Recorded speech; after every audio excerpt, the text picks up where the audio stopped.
Right, we're going to get straight to that sport. Sarah joins us in the studio. I mean, I can't imagine where we're going to start.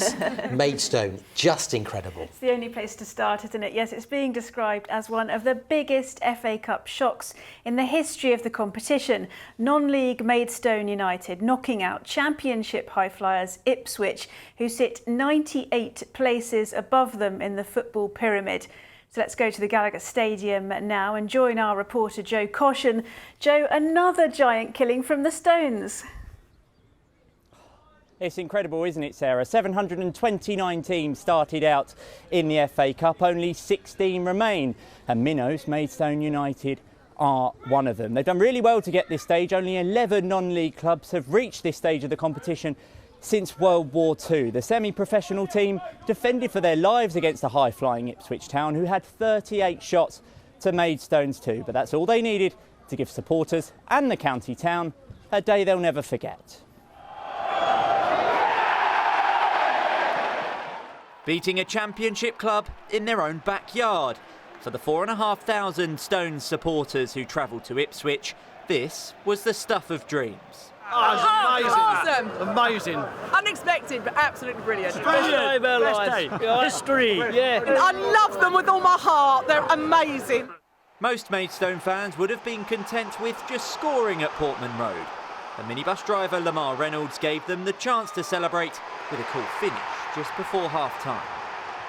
But those celebrations came at a cost for substitute defender Chiesa Nolan.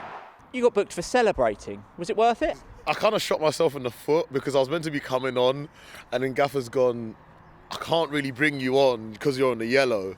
So that was annoying, but at the same time, like, it was worth it. The boys got the job done, so that's the most important thing. History can be made here today, and we believe.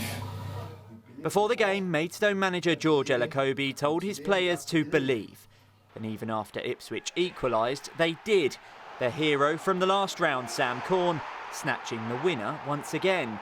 But man of the match was goalkeeper Lucas Kovalan, who made 12 saves to keep his side in front. All the lads that just put their heart on their boots, and the desire to win that game was just unbelievable. Probably one player that Ipswich, and the week wages of the Ipswich player pays the whole month of Maidstone United. They've made history, and the dream is still on. The FA Cup magic is still very much alive. Maidstone in the 5th round, just bring it on. It just keeps getting better and better. Back in Maidstone, even 48 hours after the final whistle, it's still the main talking point at this barbershop.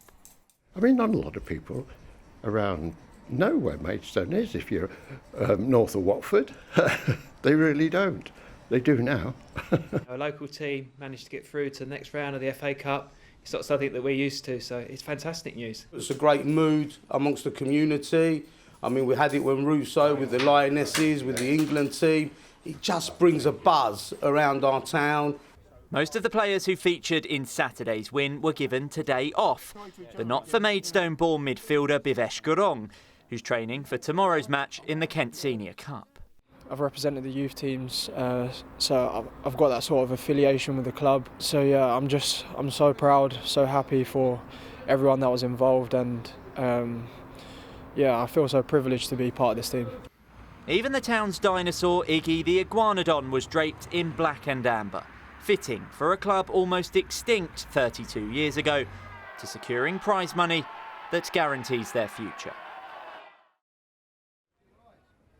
Well, that win on Saturday secures them another £120,000 in prize money, taking their total in the competition to over £350,000. I'm here with Bob Goulsden, the Director of Operations at Maidstone United. Bob, that's pretty nice, isn't it? It's very nice, Joe, and as we spoke offline, you know, it's a very nice number, but you know, it goes into a lot of the infrastructure projects that we had in the pipeline anyway, regardless of this. Considering where the club was 32 years ago, that secures a lot in terms of future for this football club, doesn't it? It does, and I think at the moment it's just managing expectations. You know, everybody wants to sign a star player or a new stand, but obviously, you know, it safeguards the future of the club for many generations to come. What did that result mean for yourselves and the backroom staff, the volunteers who worked tirelessly to keep this club ticking?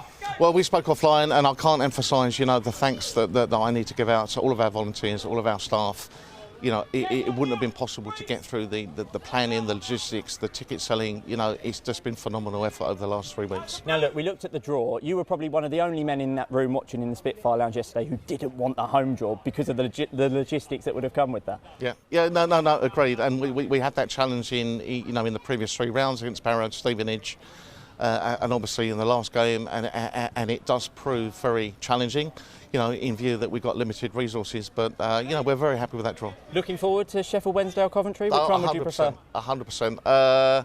I know I need to think about that in terms of logistics and what it means, Joe, but any team, you know, we're really looking forward to the next time. Looking forward to it, and everyone here is looking forward to it. Some of the youth teams are training behind us tonight, and they've certainly been inspired by that result. They have to find out who their opponents are, Sheffield Wednesday or Coventry, when they play their replay next week. That match will be played during the last week of February. Lincoln are the only non-league club to ever get to the last 8, but considering the feeling around this football club right now, the managers, the supporters, everyone connected with the Stones certainly believes they can do it too. It's fantastic, Joe. Yeah, sums up what this competition is all about. Thank you.